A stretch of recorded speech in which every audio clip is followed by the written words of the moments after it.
What happens when you take a 1920s opera house, with all of its history and grandeur, and turn it into a modern temple of electronic music?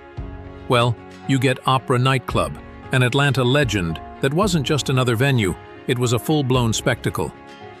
For more than a decade, it promised a party experience so theatrical that every night felt like a grand performance. This was a place built on an epic scale, a multi-level palace of sound and light that pulled in the biggest names in music and an entire generation of loyal fans. So what exactly made this place feel so magical? What was the secret to its otherworldly vibe? And why do its memories still echo so powerfully through Atlanta's nightlife history? Today, let's pull back the curtain on the story of Opera Nightclub, from its historic foundations to its glorious peak, and its eventual, dramatic final bow. The story of Opera Nightclub starts long before the first DJ ever played a set inside its walls. The building itself, sitting at 1150 Crescent Avenue right in the heart of Midtown Atlanta, was built for performance from the very beginning. Originally constructed in the 1920s as an extension of the Atlanta Women's Club, it was a genuine theater designed for drama and applause. Later on, it became the Peachtree Playhouse, hosting live shows and filling its halls with encores.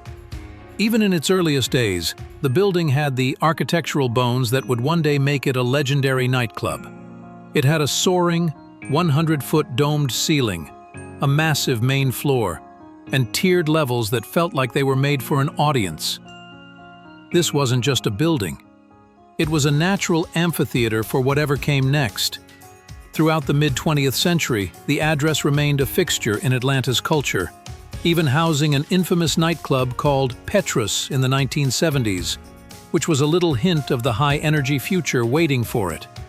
It was almost like the venue was just rehearsing for its final role, waiting for the right moment to become something truly unforgettable. The stage was set, and the history was built into its foundation, but the performance that would define it for a generation hadn't started yet. The building's journey to becoming a world-famous nightlife spot really kicked off in the late 90s and early 2000s. This was the era of the super club, and Atlanta was hungry for one of its own. After a huge renovation, the venue was reborn as 1150. This wasn't just a new name, it was a statement. With a reported $2 million investment, the inside was redesigned to capture the opulent spirit of a classic opera house, creating a sense of grandeur that you just couldn't find anywhere else in the city. 1150 quickly became a shining star in Atlanta's nightlife. It was more than just a place to dance. It was an event space that started pulling in huge talent. The legendary Prince even graced its stage, which tells you everything you need to know about the venue's growing reputation.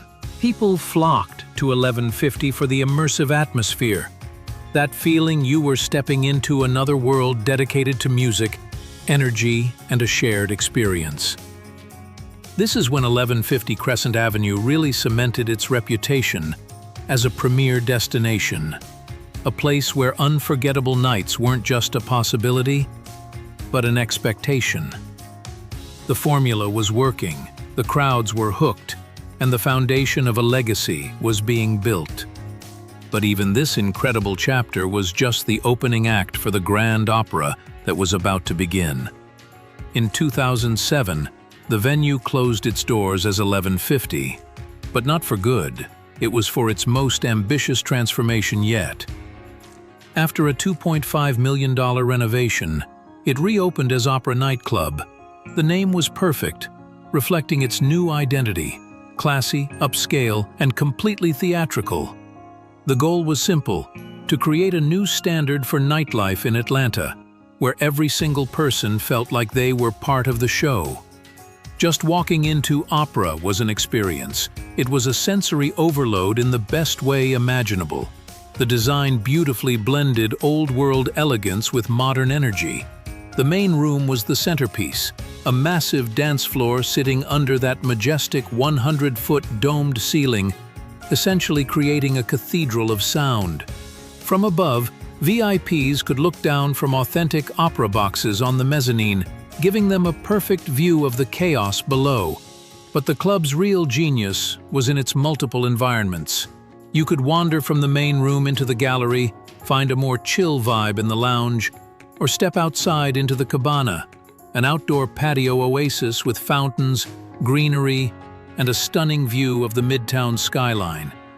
It was a tropical escape in the middle of the city. This meant a night at opera could be whatever you wanted: a high-energy rave, an exclusive VIP party, or a quiet chat with friends on the patio. Of course, a stage like this needed legendary performers, and opera delivered like no one else. It became a must-play stop on the international electronic music circuit.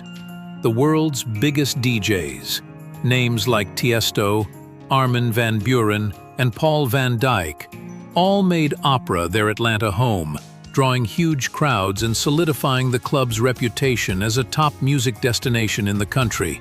The list of performers is a who's who of dance music royalty: David Guetta, Paul Oakenfold, Chris Lake, Morgan Page, and so many more. But it wasn't just EDM. Major artists like Kanye West and Lil Jon also hit the stage, proving just how versatile the venue was. This kind of energy didn't just attract music fans, it brought in the rich and famous. Opera was a certified hotspot for celebrity sightings. On any given night, you might spot a Hollywood legend like Clint Eastwood, a reality TV star like Pauly D from Jersey Shore, or a hip-hop icon like Ice. In 2011, Nightclub and Bar magazine nominated Opera as one of the top 3 nightclubs in the United States. In 2013, it was named Best Nightclub by Atlanta's own Jezebel magazine. For years, Opera wasn't just a club. It was the undisputed king of Atlanta nightlife, a place where every weekend promised a story you'd be telling for years. But all golden eras have to end. After more than a decade at the top of Atlanta's nightlife scene, the music at Opera Nightclub finally began to fade. The club had been a celebrated institution, but it faced a series of challenges in its final year. In early 2019, the venue was hit with a major controversy after a woman reported being assaulted on the dance floor. The incident cast a dark shadow over the club's reputation and made headlines, marking the beginning of the end. By the fall of 2019, Opera Nightclub had closed its doors for good. Its closure left a huge hole in the city's culture. For the thousands of people who had partied there, it was truly the end of an era. This was more than just losing a place to dance. It was losing a landmark, a spot where a generation of Atlantans had celebrated birthdays, made friends, and created countless memories. The real loss for fans was that unique, otherworldly space that no other venue has ever been able to replicate. But the story of 1150 Crescent Avenue has always been about transformation. It wasn't long before the historic building was reinvented once again. New owners took over, invested millions in security and renovations, and opened a new venue called Domain, promising a fresh and safer experience for Atlanta's club scene. The building's legacy of performance lives on, which is a testament to its timeless appeal. Still, for those who were there during its peak, the legend of opera isn't defined by its ending. It's defined by the decade of spectacular, unforgettable nights it gave us. It remains a celebrated chapter in Atlanta's history, a story of how a 1920s theater became a world-famous cathedral of sound and light. The music at 1150 Crescent Avenue might have changed, and the name on the door is different, but the echo of that otherworldly experience at Opera Nightclub still resonates. It was that perfect storm of historic architecture, legendary music, and an electric atmosphere that made it so special. For over a decade, it wasn't just the best party in Atlanta, it was a show, and every single person who walked in felt like they were a part of it. Did you ever get to experience Opera Nightclub? What's your most unforgettable memory from there? We'd love to hear your stories, so drop them in the comments below. And if you enjoy diving into the histories of legendary places like this one, make sure to subscribe and hit that like button. It helps us bring more of these incredible stories to